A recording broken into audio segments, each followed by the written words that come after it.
Kenapa sih kita selalu mencari X? Apakah karena dia mantan yang terindah, jadi harus selalu dicari dan nggak pernah dilupain gitu? Mari tonton videonya sampai habis. Halo teman-teman, welcome back to my channel. Dan di video kali ini aku bakal ngebahas tentang kenapa sih kita selalu mencari X. Seperti yang kita pelajari dulu waktu SMP kelas 1 lah, kita baru belajar tentang namanya aljabar. Sesuatu yang kita nggak ketahui, kita sebutnya dengan huruf X. Dan kalau misalkan kita teliti lebih jauh lagi, kita sering banget sekarang film-film tuh banyak, atau alat-alat sekarang zaman sekarang kita banyak banget kayak X-Files, X-Ray, X apa lagi? Ada X-Men. Nah, ada dua teori yang paling populer yang bisa menjelaskan kira-kira kenapa sih kita selalu mencari X. Yang pertama, karena ada orang Prancis yang menentukannya. Karena dia takut printernya akan mengurangi tinta. Orang Prancis tersebut bernama Descartes. Descartes tuh sangat terkenal. Dia terkenal dengan kalimatnya yaitu cogito ergo sum. Artinya, I think therefore I am. Atau dalam bahasa Indonesia artinya, saya berpikir maka saya ada. Descartes punya kerjaan dalam banyak hal. Salah satunya adalah untuk mentranslate matematika yang dibuat oleh bangsa Yunani sehingga dapat dipublikasikan secara luas dan diketahui oleh masyarakat. Di bukunya yang berjudul La Geometrie, dia menggunakan huruf X, Y, dan Z untuk merepresentasikan hal-hal yang nggak diketahui. Kenapa sih kira-kira dia menggunakan X, Y, dan Z? Sebenarnya nggak ada yang tahu kenapa dia memilih huruf tersebut.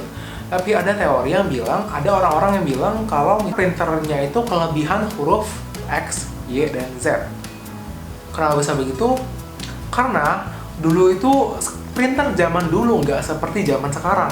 Kalau zaman sekarang kan kita tinggal isi ulang, kamu bisa tinggal isi ulang terus nggak print. Kayak sekarang kan tuh ya, kayak ada yang sampai ada inkjet, ada banyak, ada inkjet, dexjet, ada laserjet, udah banyak banget sekarang. Tapi kalau dulu itu disebutnya di zaman tersebut lebih tepatnya menggunakan namanya Gutenberg Printing Press. Gambarnya seperti berikut ini. Nah, di zaman tersebut itu sistemnya masih kayak kamu mesti susun dulu satu-satu hurufnya, habis itu ditempelin, diprek, kemudian diangkat. Nah, karena di huruf-huruf Prancis itu jarang banget menggunakan huruf X, Y, dan Z, maka Descartes menentukan atau dia bilang ya udah X, Y, dan Z itu kita pakai sebagai huruf yang kita ketahui. Karena ya kalau dia huruf mesti di situ, ada huruf di sana, makanya dia menggunakan X, Y, dan Z untuk merepresentasikan hal yang kita ketahui. Teori yang kedua, karena orang Spanyol tidak bisa menghafalkan, mengeluarkan suara sh. Nah, jauh sebelum zaman modern sekarang, sekitar 2000 tahun yang lalu, matematika dan teknik itu sangat-sangat terkenal di daerah Turki, Persia, atau Arab. Dan di sana berkembanglah sebuah sistem bernama aljabar, ALJABR, aljabar, atau artinya adalah pengumpulan sesuatu hal-hal yang rusak. Kalau ditranslate ke dalam bahasa Inggrisnya itu algebra, dan kalau di Indonesia kita kenal dengan nama aljabar. Karena ada suatu huruf di Arab yang bernama shin, ada huruf shin, dan yang di hurufnya seperti ini. Atau kalau di dalam teks-teks dalam bahasa Arab itu ditulisnya dalam huruf syayun, artinya sesuatu yang kita nggak tahu ini sesuatu, atau lebih lengkapnya yang al-syayun. Nah, itu banyak banget ditemuin di teks-teks seperti yang di sini contohnya nih.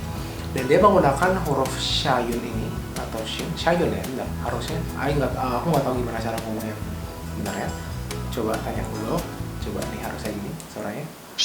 Nah, dia menggunakan huruf tersebut untuk merepresentasikan sesuatu yang kita nggak tahu atau yang kita kenal secara modern sekarang kita sebut X. Nah, dulu sekali ketika Spanyol ingin translate bahasa dari bahasa Arab tersebut, karena dia nggak bisa mengeluarkan huruf sh itu, maka dia menggunakan sebuah huruf yang mirip-mirip dengan hal yang mengeluarkan huruf tersebut, yang mengeluarkan suara tersebut. Yang paling mirip adalah huruf C. Bentuknya kayak X tapi ada kaki yang bawah gitu, C. Dan itu mirip.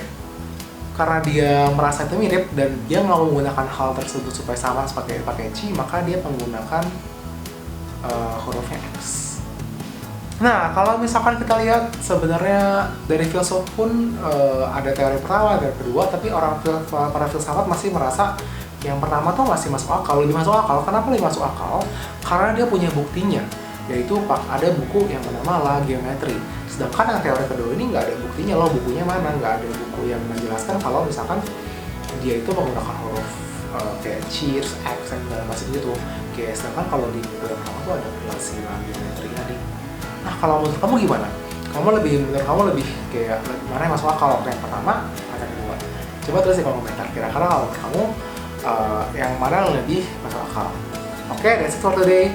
Don't forget to click like, komen yang tadi, dan jangan lupa untuk nyalain loncengnya, subscribe. Oke, bye bye. See you next video.